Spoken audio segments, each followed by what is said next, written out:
Meantime, it was yet another day where the AI narrative had the market swinging back and forth. So as we head into 2026, how should investors distinguish what's a move led purely by an AI headline and what's a real concern for the market? Joining us now are Doug Peta. He is Chief U.S. Investment Strategist at BCA Research, and Matt Stucky, Chief Portfolio Manager at Northwestern Mutual Wealth Management.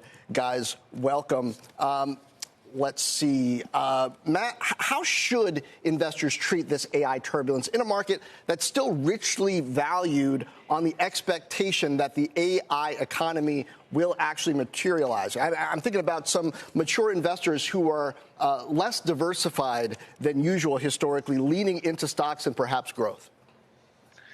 Look, I mean, I think the recommendation from our firm is the same, regardless of whether or not, this continues on in 2026 and into 2027 in terms of the ongoing investment into AI. It's that don't put all your eggs into one basket. I think diversification, we think, is the best recipe for uncertainty for the ongoing build out of AI.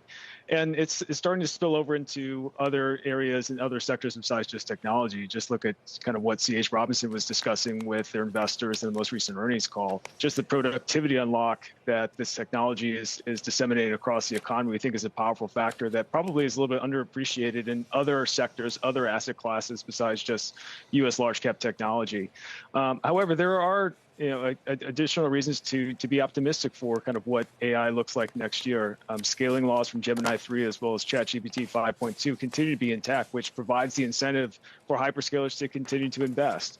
And you just saw with the earnings announcements from Micron, that's having a benefit to their business. I mean, gross margins that are 12.5 points above expectations for the second quarter, we think is just a remarkable feat. And, that puts, a run rate earnings in the picture of $30 plus. And so right. It's interesting to see just this continuing to play out. But diversification, again, is your best friend in these environments. Doug, backing up and looking at the overall economy, what's the role of the consumer, especially the working class consumer? We talk about the K-shape of this thing. Can the luxury consumer continue to bail out the rest of us? In my view, the luxury consumer cannot continue to bail out the entire economy. In our view, and you mentioned the K-shaped economy, in our view, the lower leg of the K, when it comes to the bifurcation among consumers, is more important than the upper leg of the K. We always have the rich. Right? Daddy Warbucks, according to Little Orphan Annie cartoons, did quite well during the Depression, and I imagine his fellow club members did as well, but we still have the Depression. It is the lower leg of the K that is the marginal consumer. If you break the American households into their 5 income quintiles, in our view, what matters the most is those middle 3 quintiles, and they are increasingly struggling.